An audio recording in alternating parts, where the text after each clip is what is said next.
بالائی علاقوں نے برفباری کے بعد سفید چادر اوڑھ لی ہے۔ سوات کی وادی معلم جبہ میں سیاحوں کے ڈیرے، کئی مقامات سے سیاحوں کو واپسی میں شدید مشکلات، گاڑیاں برفیلی سڑکوں میں دھنس گئی ہیں۔ یہ رپورٹ دیکھیں۔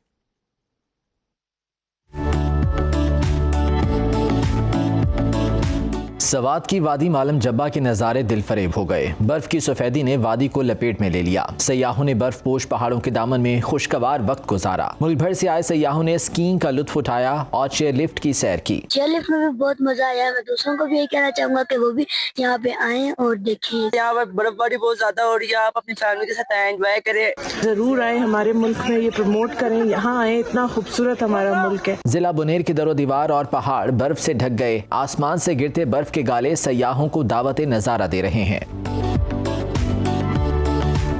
بٹکرام میں ہر طرف سفیدی چھائی ہوئی ہے۔ مقامی افراد اور سیاحوں نے برف سے کھیل کر اپنے لمحات کو یادگار بنایا۔ دیر بالا میں کئی مقامات پر 2 سے 3 فٹ تک برف پڑی ہے۔ لواری ٹنل کا راستہ کھول دیا گیا ہے۔ دوسری جانب لوئر دید میں راستوں کی بندش سے بہت سے سیاح وادی میں محصور ہیں۔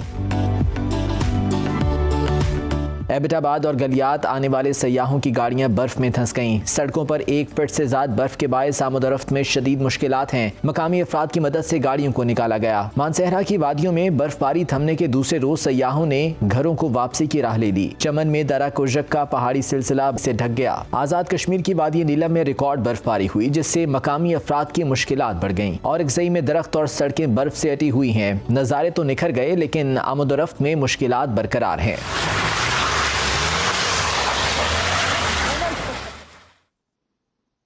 شدید برفباری میں پاک فوج